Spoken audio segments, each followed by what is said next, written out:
Welcome back to Rocky Mountain Marketing. I am so excited to bring you a new feature of Rocky Mountain Marketing. I am going to be sitting down with my business bestie, Kendra Swalls, once a month to bring you some of our insights to running our own businesses and some of the struggles that we've faced along the way. So here is the very first Business Besties episode of Rocky Mountain Marketing.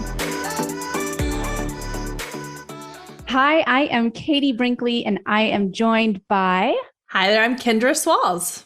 And we are business besties. We met online and we have turned into not only just great friends, but we have also learned that we are great accountability partners as well. Now, Kendra, I would love it if you introduced yourself just a little bit so that everyone can get to know you and your amazingness.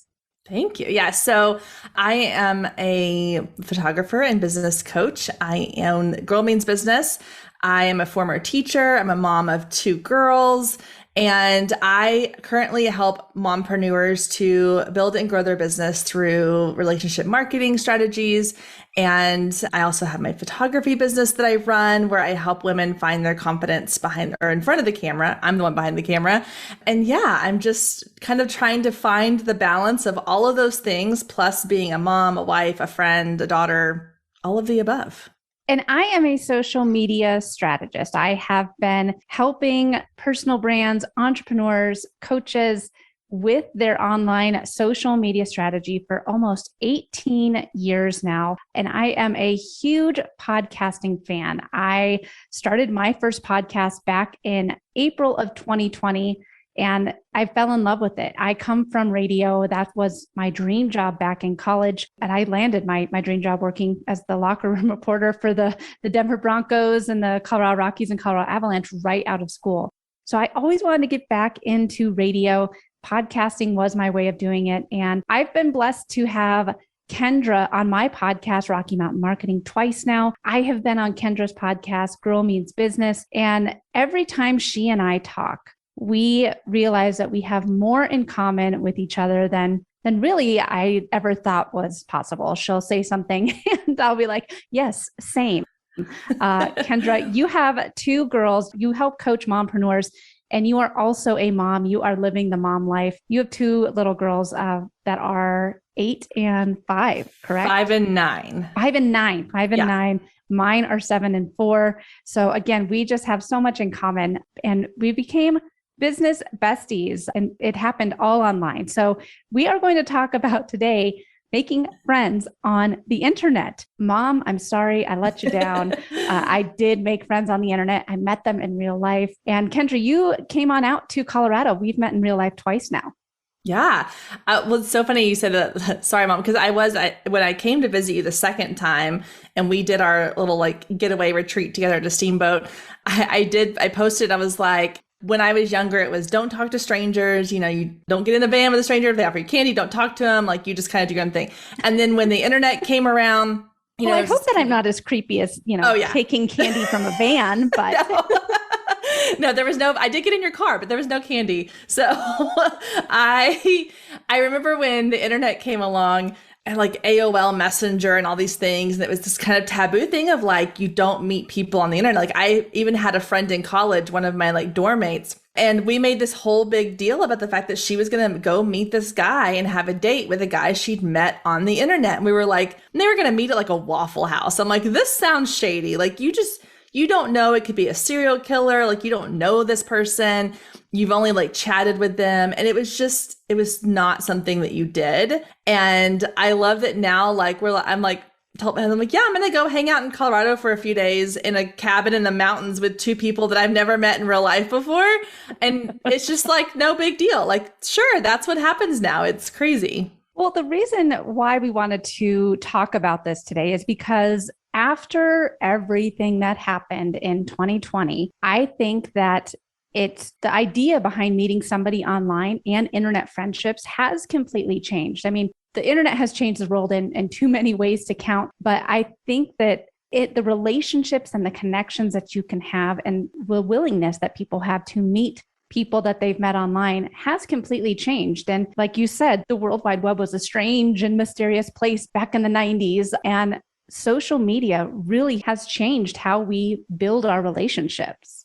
Well, I think not even, I mean, yeah, social media, but I think that even more recently, I mean, I guess it's all considered social media, but like you and I met on Clubhouse, this audio piece and the video piece. I think that had you met people like the way that Facebook started, where it was like, okay, you're just kind of messaging people or putting stuff out there. And even when they had like Facebook groups came along and you could kind of get to know people that way, it didn't have the same power of connection, in my opinion, that these new forms of social media and these new forms of connecting with Zoom and, like I said, Clubhouse, and you've got like video, like even YouTube. Like we just feel like we know people more because there's more ways for us to connect besides just, okay, let me type out a post or send like a quick little email or message. Well, and Kendra, that's a really good point, because I think there's a lot of times where we are going onto our social media accounts and we're doing the pretty picture. We're doing the great graphics. We're using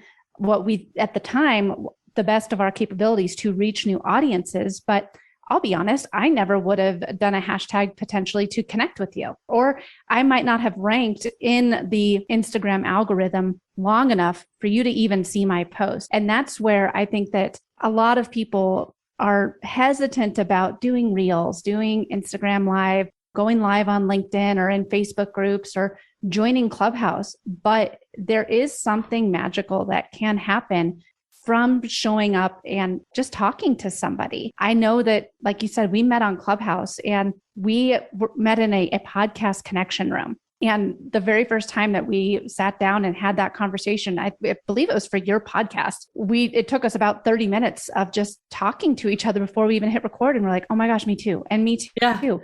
And none of that we would have never hopped on a call with each other if I would have been searching hashtag podcast connection guest. Yeah. And there's the way that people can communicate with social audio through podcasting and through Instagram Reels, which, by the way, you are the queen at. I absolutely love your Reels. It's more than just business these days. You don't need to have every single connection you make online be just for sales. Yeah. And I think so too. Like, and I've noticed like even the way that I communicate in Messenger now is different, because there's so many times that it's not just like a quick little, let me type out something to respond. Like I love that, like Facebook Messenger and Instagram DMs, like you have that audio feature where you can record like a little audio recording and send it to somebody. And like you and I have used Voxer. Like I think things like that are so helpful because, again, you can only get so far sending somebody little short messages. And I know like text message is still really big, but to me, you have to be friends with that person before you kind of get to that text message level. And the way you do that is through the audio and the video piece. And, I was kind of hesitant when I joined Clubhouse. I was like, I don't know. Like, and I love podcasting. I love podcasting. And I think that had I not been in the podcasting world, I don't know that I would have really jumped into Clubhouse as quickly as I did and like gone all in on like 12-hour days some days, because that's what happened. and in your defense, it's not like you're talking for 12 hours, but There's so many conversations happening that you can be a fly on the wall for, and learning so much from people that, one, you might spend thousands of dollars to go hear speak at a conference or an event, and you can go and hear them and maybe even raise your hand and ask them a question. So yeah. Well, and I think that that's part of what helps is that the barrier to entry is so low. You don't have to pay to go to a conference and meet people that are in your similar area of expertise. You don't have to, and sometimes it's still scary, like on social media, to send people a DM. It feels awkward. But if you can go on Clubhouse and you can hop into a room and you can listen to people talk. I mean, there's people that I go into Clubhouse rooms on a regular basis, and I don't know that we've ever really fully had a conversation just like outside of me being in their rooms, but I feel like I know them. And I feel like that if I needed something, I could reach out to them. And you don't get that in a lot of other formats and even if because I used to go to photography conferences all the time and I loved them because of this reason of like, I didn't have people, like a community of other photographers that got what I did. And so that's how I was seeking that out, as I was paying to go to these conferences, but then they were like all over the United States, and you'd show up and you'd see like it was almost like being in high school again. You'd see these groups of people clustered together that either like knew each other or were like, had been in a class together, and now they're all hanging out together. And you're kind of like walking in with your lunch tray going like, where do I sit? And it's hard to make those connections, and it's scary and it's intimidating. And so I think that some of these apps now and the ability to connect with people, it lowers that fear level, because you can just be like, okay, I'm going to send a quick little message. And if they don't respond, they don't respond. It's not like earth shattering or devastating in front of a group of people to be rejected, you know? It all goes back to high school cafeteria. Oh my gosh, right. Well, and I was going to say too, I think that that's a really good point. What making friends online is now. I mean, think of Facebook groups. About 4 years ago, we saw Super Bowl ads for Facebook groups. And it was kind of like, what? All right. But the whole purpose behind it is about building community. Yeah. And when you have that community of people, so I'm just going to go back to Clubhouse too, because if you have a title of a room, everyone in that room is interested in that topic. It's the exact same as a Facebook group. And what you do outside of that Clubhouse room or outside of that Facebook group, that second level of sending an Instagram DM or shooting a Facebook message, that's how the real connections are formed. And I think that you do need to choose which platforms you want to try and really build your community on.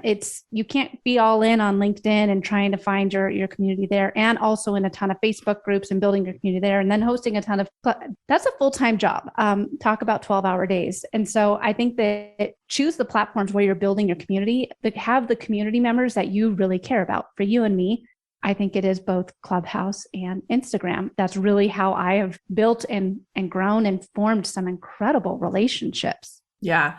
Well, and I think it's important too that we talk about like why it's so important for us to have these friendships, because I think a lot of people listening might be thinking, well, I've got like a really supportive husband, or I've got tons of friends, you know? I mean, I have an amazing friend group outside of my business, and we go on vacations together. And I mean, we've known them for 20 plus years, and like, it's a solid friendship group. But as much as I love them, and as much as they are such a huge part of our lives and we are living our life with them, they aren't somebody that I will go to when I have a really bad day at work, or when I'm like feeling really down. Like, that's when I text you. That's when I call you. That's when I'm like, Katie will get it. And I think that if you're listening to this and you're thinking like, but I've got friends.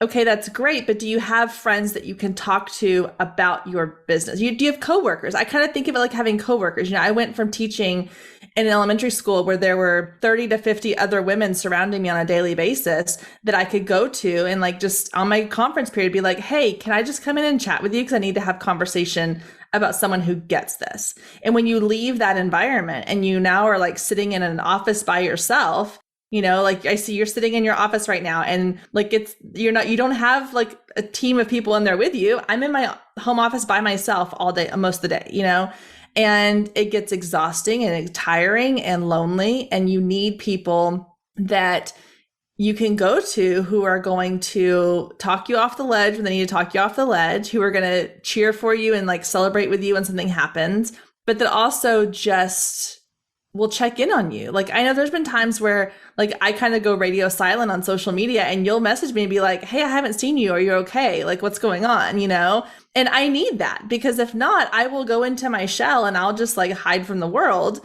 And so you need those people that are going to recognize those moments in you, and that will come to your aid or come to you to be like, hey, let's get you out of this. Let's keep moving forward. I 100% agree. And I think that the world of solopreneurship can be very lonely. And if you don't have that group of people, like you said, around you to support you, hold you accountable, and just be there to share your wins and share your struggles. And almost when we went to Steamboat, you know, we had our little mastermind of, okay, what are we going to work on before the end of the year? What are some things that you want to try and achieve during 2022? What are some things that you want to check off of your list? And they might be huge things like building a course, or could be something simple like hiring a VA. So it it doesn't matter what your goals necessarily are. If you have other people there that get the journey, they understand the journey, it can make a world of difference. Now, I think that being intentional with what you are commenting, liking, and engaging with, I think it does make a difference. If you are showing up in somebody's Instagram feed on a regular basis, providing great comments and value, the next best thing to do from there is take the conversation over into the DMs. And a lot of times I see people show up in my DMs. I'm like, I don't know if they are really trying to form a friendship or if they're just being creepy. And that's where I think that starting a conversation in the DMs, if you are not active on a platform like Clubhouse, where even if you are active on Clubhouse, the next step of the relationship from talking on stage with somebody is going into the DMs. And you can't just show up and be like, hey, Kendra, or hey, girl. Yes, no, please no hey girl emails or messages. Please don't do that. So I have found a couple things that I really enjoyed. I'm going to mention one that's a Clubhouse one. And I know Clubhouse has their back channel now. I got on it the other day and I opened it up and I was like, oh my gosh, I have requests. I had like 7 or 8 people that had messaged me that I never even saw. And I wrote it, I'm so sorry I didn't message you sooner. And so and Kendra, just before you move on to the point of this, but the Clubhouse back channel, while I think it is a great idea for people on stage, the true relationship building is on the Instagram DMs. Yes. That is where the relationship is built. If you hear somebody talking on stage, or if you connect with somebody, if you're reading somebody else's bio and you're like, ooh, I really like what this person is about, you need to take it off of Clubhouse and take it onto one of those evergreen platforms like Instagram, because people are on Instagram a whole lot more scrolling through the feed than they probably are listening and engaging in Clubhouse rooms. I agree. Yeah. Well, so I think I want to say it, maybe even you said this. One of the rooms you were moderating was Sue, but you talked about even if you're not on stage, look at who's around you in the audience and go reach out. So I've started doing that because there's some rooms where I can only pop in for a few minutes, or they're at the end of their time and I don't want to get on stage. So I'll just look at who's in the audience around me and I'll go to their Instagram. But here's what I've been doing. Because as much as I'm an extrovert to some degree, I'm also I overthink things. So I overthink every message I'm going to send.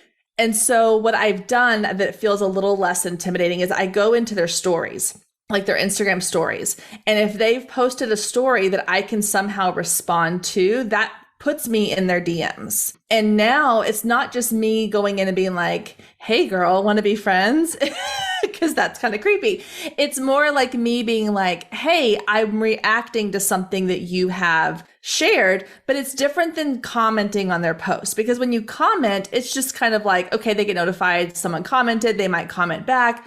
But when you respond, at the bottom of every story, there's that little message bubble. I think it says either reply or message. I can't remember what it says. But if you type something in there, even if it's just a reaction, even if you just put a little emoji, or you put something like someone posted the other day on their stories and they were showing it was their after workout snack. And it was a spoon with half peanut butter and half Nutella. And I wrote back, I just typed in, I was like, how have I never thought to do this before? That's amazing. And it led to a conversation. But had I done that, said that on a post that they had done as a comment, it would not have gone to their DMs. We would not have continued the conversation, and it wouldn't have led to other things. So if you are, I think, hesitant to just randomly DM somebody, that's a good way to kind of break the ice without feeling like you're being that hey girl person. No, I absolutely love that. That is a great tip, because it shows hey, I want to learn more about you. And again, that's why I did say, and I say on a regular basis, about while I might be on stage, or whoever you're listening to is on stage, I'm sure they have a lot of great things to say. Look at who you're sitting next to, because it could end up being a potential business partner, a potential best friend. So you never know who you're sitting next to in those Clubhouse rooms. Read the bios and go check them out, learn more about them on Instagram. I think that one of the hardest things to keep in mind when you are making these new connections with people, and this is why our relationship blossomed so quickly, Kendra, is it can be hard to understand people's tone when you are just reading something. I know you mentioned it earlier about sending a voice message. Now, if you show up in somebody's stories responding with a voice message, it might seem a little forward or a little coming out a little hot. So I do like the, responding to someone's stories with a compliment or a question or like what you suggested with the different emojis. But the sooner that you can move your conversation to voice or video, the faster you will realize whether or not if it's a good fit. And this is both for business and for personal. I know there's been plenty of people I'm like, ooh, this is an ideal customer for me. And then we get on a phone call and I'm like, nope, I'm an ideal customer for them. I'd like to do business with them. So the sooner you can move it from text to voice, I think the faster the relationship will grow, just because it is hard to understand tone. You don't have those, body language or social cues when you are sending a DM. Yeah. And I say this a lot, like on my podcast, I talk about the fact that like when you probably see this too, like you get pitched people to be on your podcast and they'll send you like a little one sheet and it'll have, their headshot and their bio and it's all very professional. I always joke that most of them have like what I call the realtor pose, which is, you're half to the side, arms crossed or a hand on a hip and you got this little cute smile and it's all good and great. But I don't know who you are as a person until we get onto this Zoom call and I can see you face to face, or even if we have to turn off video for connection purposes or whatever, and it's just us talking, that's when I'm like, oh, this person's like someone I could really, connect with. It happened earlier this week with another episode I was recording, and I almost turned down her request to be on the show because I was reading her bio and I was looking at her photo. I was like, I don't know if this is really like a good fit. Like we've had, I've had other people on that have talked about the same topic and I don't know if it's going to be different enough, but there was just something that made me say like, yeah, let's do it. And as soon as I started having a conversation with her in person in person via Zoom, it all clicked. And I was like, this is somebody that I want to continue supporting and having and being a part, like finding ways to work together, finding ways to support each other, because that one little headshot photo that I sent and that I got in my email from her and that short little bio, it didn't do it for me. It just didn't. But when I actually had conversation, I got to hear like her inflections and her, the comedic timing of things and just her personality come through. I was like, this is my kind of people. So it's just so powerful. Exactly. And I think that Kendra, that is one thing to keep in mind.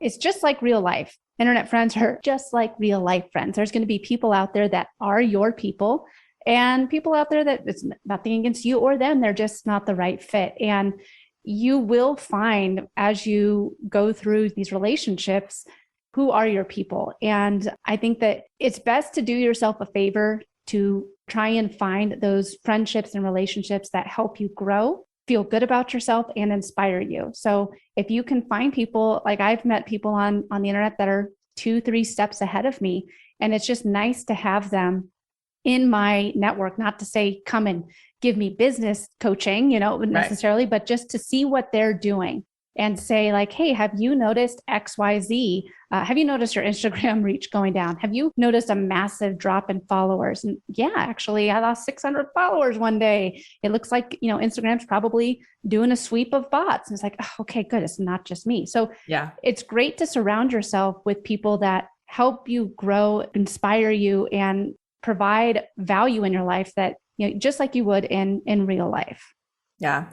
So, okay, quick question for you, because I'm curious, because I don't remember how this happened with us. Like, I know we met on Clubhouse. I know we started having conversations in the Instagram DMs about being on the podcast, but I don't remember when it kind of went from this is a like podcast guest to this is somebody that I'm going to talk to on a regular basis. This is somebody that because I think that it's easy for people to say like, okay, this is somebody that I'm going to like support on social media and we'll have a very surface level connection and friendship. But how did we take it? Was it just through texting and talking? Like, I don't even really remember. I know that when we had our pre-Zoom call, we both hit it off. And then I remember we did both of our podcast episodes back to back. So we essentially got to talk for an hour straight, learning each other's story. That was that. I was like, oh, this is great, and we continued our conversations. We saw each other in more Clubhouse rooms like, oh, there's Kendra. I've been on her podcast.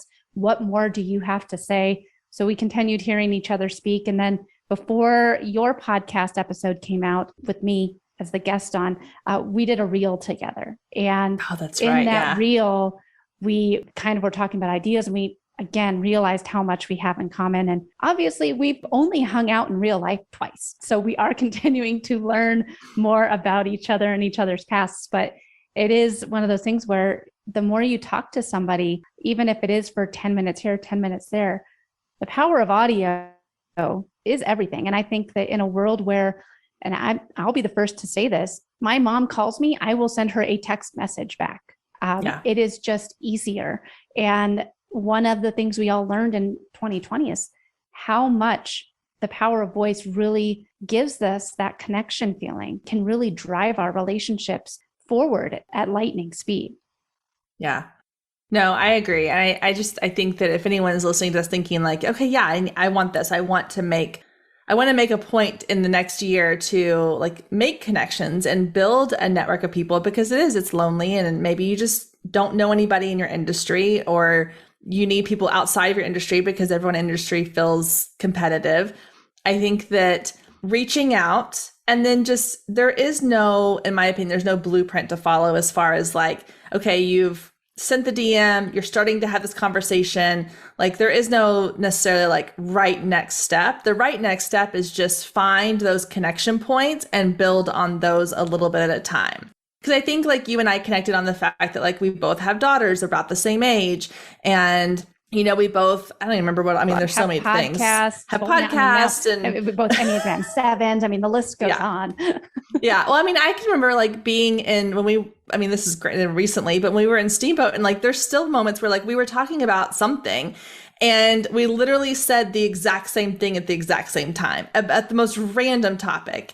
And I was like, this just doesn't happen. But that we also didn't just get to that point with like the snap of the fingers. Like we've been building this friendship since January, February, somewhere in there of last year of 2021. So it takes time. It takes, finding those connection points and building on those, and not forcing something. I think also like not being like, I want to be this person's friend, so I'm going to make this happen. Like it has to kind of go both ways. So I think that if people are saying, okay, Katie and Kendra, you've convinced me that meeting somebody online isn't what it used to be. It's not scary. Now let's be realistic here. There are still creepy people out there on the internet, but this is where you kind of have to, again, build that relationship and do your vetting. And if you're ready to start your internet friend making journey, I think that one of the best pieces of advice is to set boundaries and start small. If you are active on Clubhouse, again, it's a great place to start because everyone there wants to talk or wants to listen. And you can really see people that are in a very targeted interest. Again, based on the title of the room, everyone in that room is interested in that topic. I think that starting out with one person a week, shooting a DM to them, or liking their, starting a conversation from their Instagram stories. That's a great tip, Kendra, to start from there. I think that is a great organic outreach to start with people that you admire. If you like what they're doing with their social media accounts, tell them that. Because for the most part, especially if they are an entrepreneur, more than likely, they are going to be the one that is doing all the work behind their social media efforts. And be kind. And I think that there will be the haters, but start small, and you never know who you could be talking to and what kind of relationship could happen. Yeah. And everybody I think is looking for connection. So don't feel like that you are weird or strange for wanting to reach out and build connections. Again, like if they're on Clubhouse, if they're on Instagram, they want to build connections. And so, yeah, I think that just not second guessing it or overthinking it too much, and just being like, hey, I'm open to getting to know you more and seeing if we can be friends or networking or sharing, supporting each other in some way. And just know that like, it's not going to come across as some like creepy thing, because everybody is looking for connection on some level. Thanks so much for listening to this episode of Rocky Mountain Marketing. As always, I'd love to hear from you. You can visit my website at www.nextstepsocialcommunications.com, connect with me on LinkedIn, or check me out on Instagram. Let's keep taking your marketing to new heights.